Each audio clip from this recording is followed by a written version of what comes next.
Hoy la literatura es mi profesión, pero no me gusta la idea de hacer solo esto. Sigo teniendo otra actividad también, porque los libros para mí se nutren de la vida, y si no vivo, pues no puedo escribir. Entonces he tenido un periodo efectivamente bastante intenso como diplomático, y luego me voy a ir otra vez, de hecho a África me voy para una misión de 3 meses, entonces sigo teniendo las dos actividades.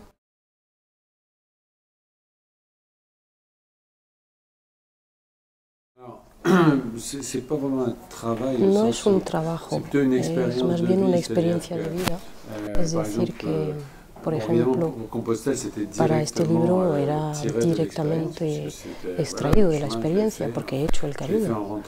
Al volver de África lo he hecho y es una experiencia directa. Pero para las novelas, en general, la relación es menos estrecha.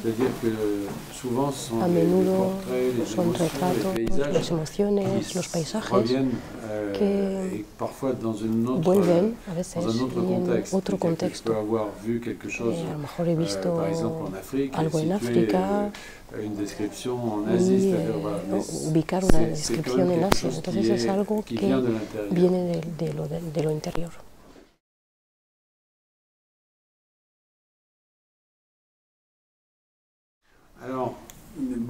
Muchos, por supuesto, pero en literatura francesa me ha marcado mucho los autores como Giono, Jean Giono, no sé si se conoce en España. He leído mucho la literatura de América del Sur, García Márquez, que acaba de morir, y muchos otros, Jorge Amado, Brasil.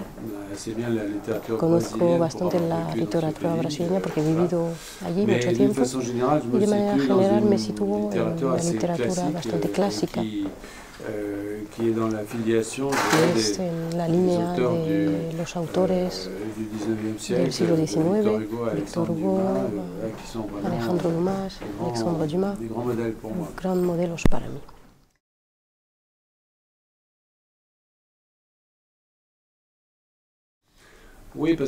Sí, porque en la época cuando empezamos con movimientos como Médicos Sin Fronteras, cuando yo llegué al principio de todo esto y creamos una forma de acción que era nueva. Entonces, primero tuvimos ganas de intentar entender lo que se hacía, sacar una experiencia de lo que estábamos viviendo. Y luego, en un segundo tiempo, de manera más personal, tuve ganas de traducir también las emociones, las impresiones, los encuentros de estas experiencias. Entonces empecé a hacer más novelas, porque los ensayos es algo más seco, más racional. Entonces la novela o el relato es una manera de hacer las cosas de manera más sutil, más ambigua y quizás más verdadera.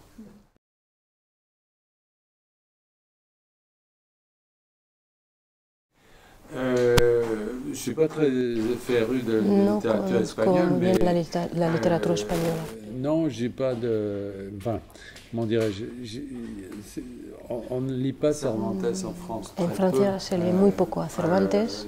Enfin, on lit peu, mais on est tous très imprégnés quand même de Don Quijote, del Quijote, que ça reste la y siendo una referencia para nosotros.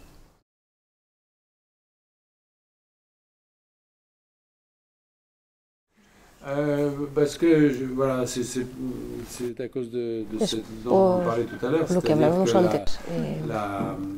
encore une fois, la forme literaria del ensayo es una forma seca que obliga a simplificar.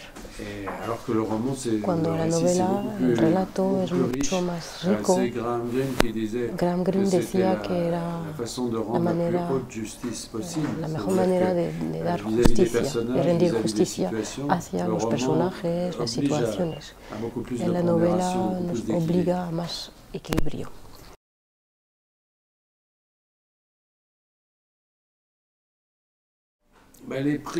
Los premios literarios en Francia tienen una gran importancia que quizás no se puede comparar con otros países, porque el Prix Goncourt de la primera novela para el Abisino, y luego tuve otro para Rojo Brasil. Pero estos premios, el premio Goncourt, son como aceleradores increíbles que permiten el escritor desconocido ser leído por miles de personas. No siempre es el caso, porque a veces hay premios Goncourt que se venden más o menos, pero en mi caso ha sido un éxito, y para mí ha sido la manera de existir en este panorama literario, porque no venía de ahí, venía de otro mundo, con lo cual yo tenía la sensación de ser un poco clandestino, y de repente, gracias al premio Goncourt, me transformé en alguien que podía ejercer esta actividad. Ha sido una gran suerte.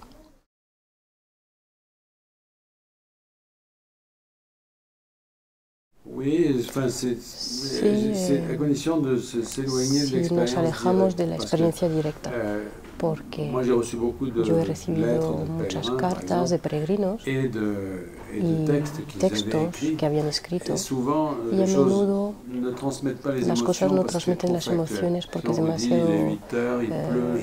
demasiados hechos. Llueve, etc.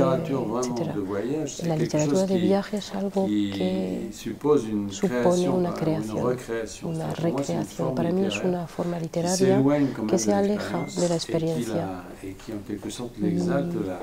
que la exalta, la transforma. Es un intermediario entre la experiencia vivida y la experiencia soñada. Es algo distinto.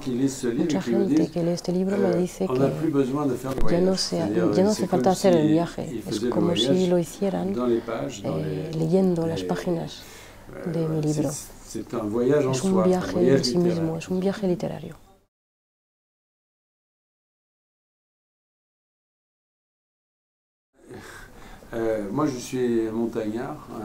Yo soy montañero.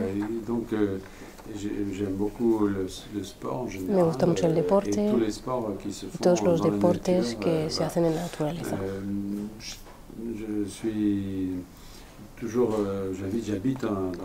Vivo en los Alpes la mayoría del tiempo, y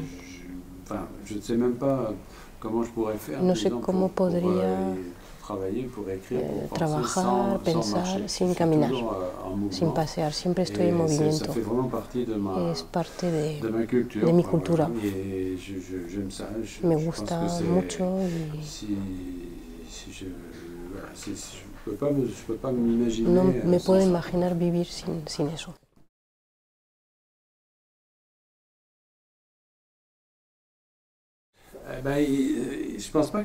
No creo que sea un camino fundamentalmente religioso. Creo que la mayoría de la gente que lo hace no son creyentes o movidos por motivos religiosos. Creo que primero es un camino que nos prepara a la emoción espiritual, un camino de despojamiento, porque caminar todos los días nos obliga a despojarse al máximo. Tenemos una mochila muy grande al principio cuando empezamos, y luego vamos quitando cosas y nos quedamos con una mochilita muy pequeña. Y es lo mismo en la cabeza. Es lo mismo en la vida. Es un viaje que es más como una preparación a la emoción espiritual, y después, dependiendo de las creencias de cada uno, si uno es creyente, cristiano, vas a tener una experiencia cristiana. Si tienes otra fe, pues pasará lo que tendrá que pasar. Pero no creo que sea una peregrinación, un peregrinaje totalmente cristiano. Tiene que ver con la cristiandad, con la historia de la cristiandad. Los momentos son cristianos, pero el proceso es distinto, es mucho más personal.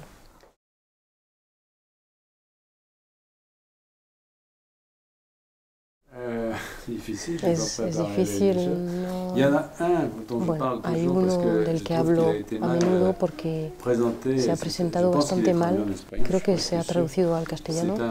Es una novela que se llama Shantaram, S-H-A-N-T-A-R-A-M,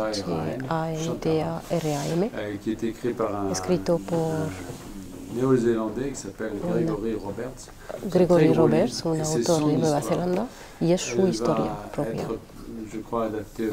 Se va a adaptar en el cine en Estados Unidos dentro de poco. Es la historia de alguien que se escapó de la cárcel, que está en Bombay, en la India, y que va a intentar arreglárselas allí, y es una novela fantástica y que creo que nadie la recalcó en Francia, al menos muy poco. Creo que es una de las mejores novelas del siglo XXI.